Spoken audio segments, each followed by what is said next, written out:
IFRS 9 financial instrument. তো financial ইনস্ট্রুমেন্টটা আমাদের কিভাবে অ্যাকাউন্টিং সফটওয়্যারে কাজে লাগে সেই জিনিসগুলোই নিয়ে আমরা আজকে আমাদের বোঝার।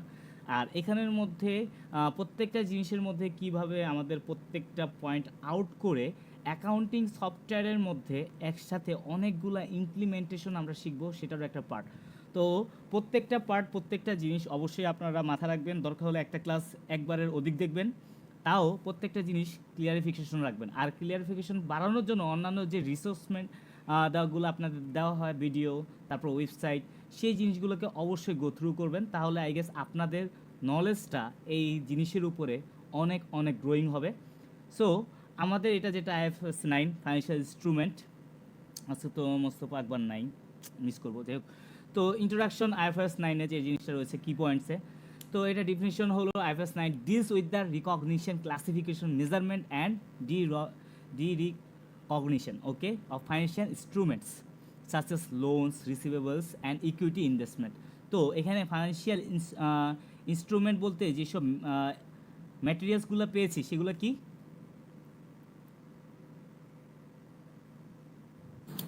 Loan receivable and equipment. Yeah, loans, equity. Receivable and equity investment, not equipment, equity Equity investment. investment. Okay, so এই জায়গার মধ্যে যে লোনস, রিসিভেবল, ইকুইটি ইনভেস্টমেন্ট, এই জিনিসগুলো আমরা কীভাবে এখানে অ্যাকাউন্টিং সফটওয়্যার মধ্যে করতে পারি অ্যান্ড এই জিনিসগুলো কি সেই জিনিসের মধ্যে আমাদের বুঝতে হবে। তাহলে আমরা কি ইনভেস্টর্স যেসব কোম্পানি রয়েছে সেগুলোরও অ্যাকাউন্টিং রিলেটেড সার্ভিস কি প্রোভাইড করতে পারবো। বুঝতে পেরেছেন কি?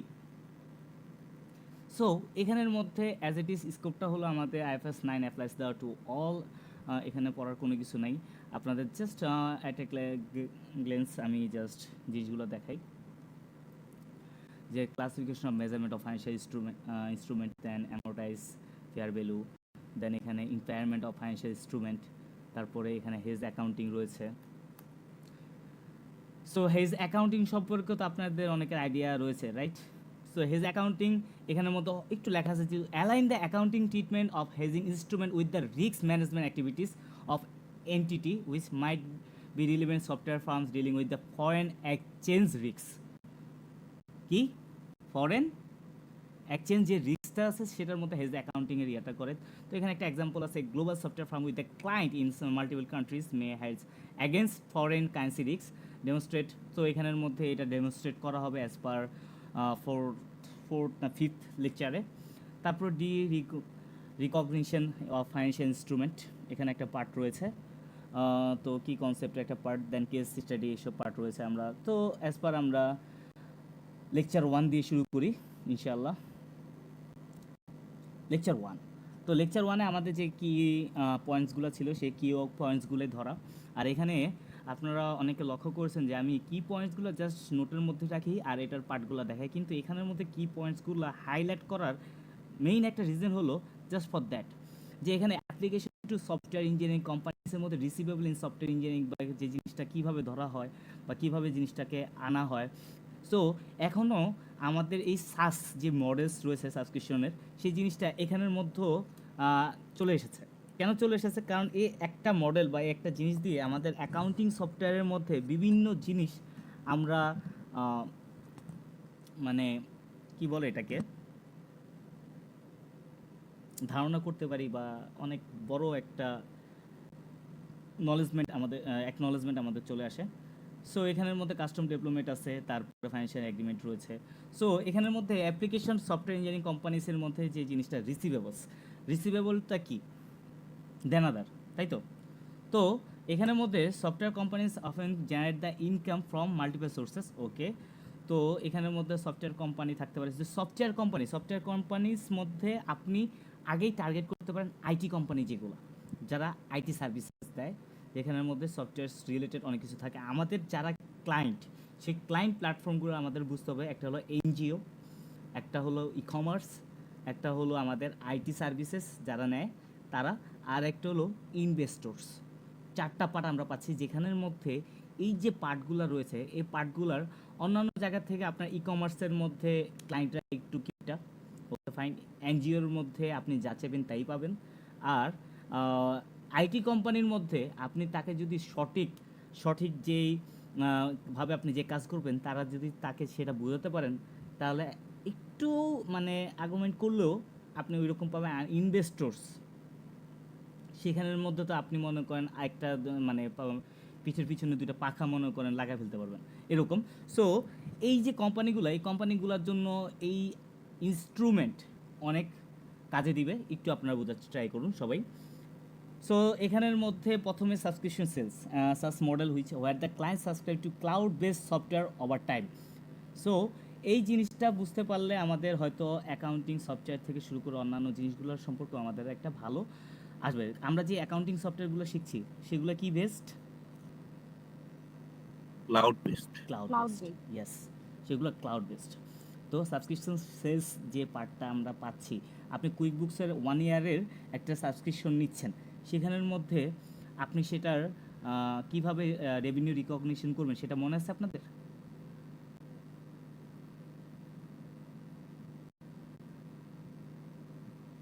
যে 1 বছরের জন্য যখন আমরা একটা সাবস্ক্রিপশন নেই কুইক বুকস বা অন্যান্য অ্যাকাউন্টিং সফটওয়্যার বা নেটফ্লিক্সই বলেন, মনে আছে কি? তো স্যার আমরা টাইম অনুযায়ী ভাগ করে করে তারপর রিকুইজিশন করি। টাইম মানে 1 ইয়ারে যে একটা আমাদের দেখতে হবে যে এখানের মধ্যে যে ফুল অথরিটি ক্লায়েন্টের হাতে কিনা লাইফ টাইম। আরেকটা হলো জি যে কিছুদিন পরে এটা আবার আমার হাতে চলে আসে কিনা, তাই তো? তো জি একটা হলো স্যার। ফুল যেটা, সেটার মধ্যে কি সাথে সাথে আমরা রিকগনাইজ করতে পারি, কিন্তু যেটা 12 মাস পর আমার হাতে চলে আসবে আবার, তখন কি করতে হবে? পার মান্থ যখন যাবে তখনই কি সেটা আমার রিকগনাইজ করতে হবে, তাই তো? জি স্যার। ওকে, deferred income করে দেন recognize করতে হবে। ইয়েস, ডেফার্ড ইনকাম, সেটাই। সো এখানের মধ্যে ডেফার্ড ইনকামটার নাম নিতে চাই নাই, কারণ ওটার উপরে আমার একটু এখন সমস্যা আছে, দ্যাটস ফর আমি ওটা আগের থেকেই আলাদা রাখছিলাম, আপনারা জানেন already. Okay fine.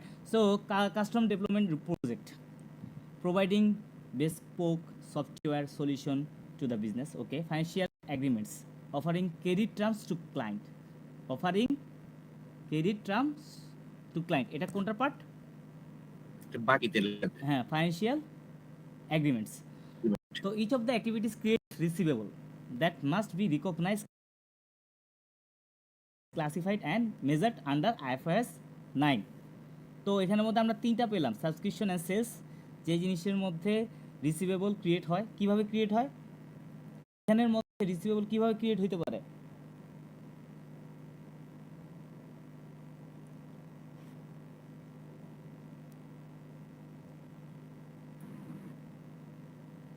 Um, at a time sell করছি কিন্তু টাকা দেয় নাই। সে এখনো টাকা দেয় নাই, ইয়েস, যে তার কাছে আমি সেল করছি, আমরা আগেরটা দেখেছিলাম কি সেল করছি টাকা পাচ্ছি, বাট ডেফার্ড ইনকাম হিসাবে কি এটা রিকগনাইজ করা লাগতেছে।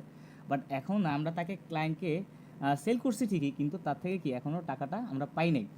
যেটা কি, যে একটা সফটওয়্যার ইউজ করতেছে, সে অলরেডি শুরু করে দিছে, আমরা কি মান্থলি বেসিসে তার থেকে টাকা নিচ্ছি বা ইয়ারলি বেসিস, তাই তো? তারপর কাস্টম ডেভেলপমেন্টের যে প্রজেক্টগুলো আছে, যে এখানে আপনি সফটওয়্যার সলিউশন দিচ্ছেন, বিজনেস এরিয়া দিচ্ছেন, সেটাও কি আপনি পাচ্ছেন না। আর এখানে ফাইন্যান্সিয়াল এগ্রিমেন্ট, সেখানের মধ্যে আপনি ডিরেক্ট ক্লায়েন্টকে কি অফার করতেছেন ক্রেডিট টার্মস, এইসব কারণে রিসিভেবলটা কি হয়, ক্রিয়েট হচ্ছে। তো কিভাবে আপনার আইএফআরএস 9টা রিসিভেবলে ইমপ্লিমেন্ট করবেন? যেমন trade receivables, when a company sells software or services on credit, recognize trade receivable as financial asset. তো রিকগনাইজ কী করতে হবে? ট্রেড রিসিভেবলকে ফাইন্যান্সিয়াল অ্যাসেট হিসাবে আমাকে রিকগনাইজ করতে হবে as kind asset. Okay, example, a software company sells a yearly software licence 50,000, okay, payable in 60 days। Okay, তো 60 ডেজে সে পেয়েবল হবে এরকম। This creates a trade receivable that needs to be recorded as fair value and subsequently measured usually at amortized cost. যে এখানের মধ্যে কয়টা জিনিস পেলাম আমরা? একটা হলো ফেয়ার ভ্যালু, আরেকটা হলো সাবসিকুয়েন্টলি মেজার্ড, আরেকটা কি অ্যামোর্টাইজ কস্ট। ওকে, এখানের মধ্যে এই জিনিসগুলো আমাদের fair value, subsequently measured and amortized কস্টের মধ্যে। অ্যান্ড অ্যামোর্টাইজ কস্ট মডেল যেটা, receivables that company intends to hold and collect contractual cash flow and are measured at amortized cost using the effective interest rate EIR method. What is that method?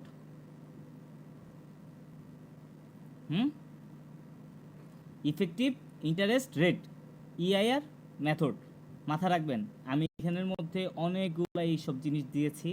EIR, ECL, FT, FP, কি জানো, এফবিটিপিএল, yes এফবিটিপিএল, অনেক কিছু রয়েছে। And এখানের মধ্যে আরেকটা জিনিস হচ্ছে এফবিও সিআই, এরকম। সো এই জিনিসগুলোর মধ্যে অনেক কিছু রয়েছে। এগুলো নিয়ে আপনাদের কয়েকজনকে আমি ইনভেস্টিগেশন, যেমন কামরুল হাসান যেভাবে কারেন্ট অ্যাসেট নিয়ে বা নন কারেন্ট অ্যাসেট নিয়ে যেভাবে একটা প্রেজেন্টেশন রেডি করেছে, সেভাবে আপনাদের কয়েকজনকে আমি আজকের ক্লাসে এইভাবে দিব। Okay, so effective interest rate, IR method. তারপর the company must also avoid the expected credit losses, ECL. এখানে আমরা আরেকটা জিনিস পেলাম যে কোম্পানিকে অবশ্যই এটা অ্যাভয়েড করতে হবে এক্সপেক্টেড ক্রেডিট লসেস। তো এখন আমাদের কাছে অনেক কিছু মনে হতে পারে যে ইফেক্টিভ ইন্টারেস্ট রেট কি, এক্সপেক্টেড ক্রেডিট লসেস কি, ইসিএল। তো related to receivable based on the IFRS 9 impairment model, which ensures that any potential losses due to customer inability to pay recognized early.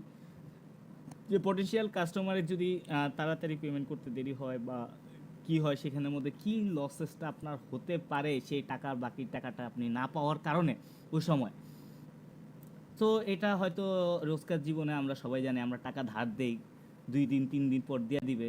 তো সে 2 দিন 3 দিন পর দিলে সে টাকাটা পেলে এটা দিয়ে আমি এটা করব ওটা করব এটা ভাবি, কিন্তু 2-3 দিন পর যখন আসে না, তখন সবচেয়ে ভালো উদাহরণ যে আপনি এই টাকাটা দিয়ে হয়তো কোনো একটা জিনিস আপনি কিনতেন বা কোনো একটা ভাড়া দিতেন। তো সেই জায়গার মধ্যে আপনার 30 তারিখের মধ্যে সে টাকাটা আপনাকে দিতে পারলো না। তো সে টাকাটা আপনি 30 তারিখে সে টাকা না দিতে পারায় আপনি ভাড়াও দিতে পারলেন না, সেখানের মধ্যে আপনার কি একটা লস কি আসতেছে না?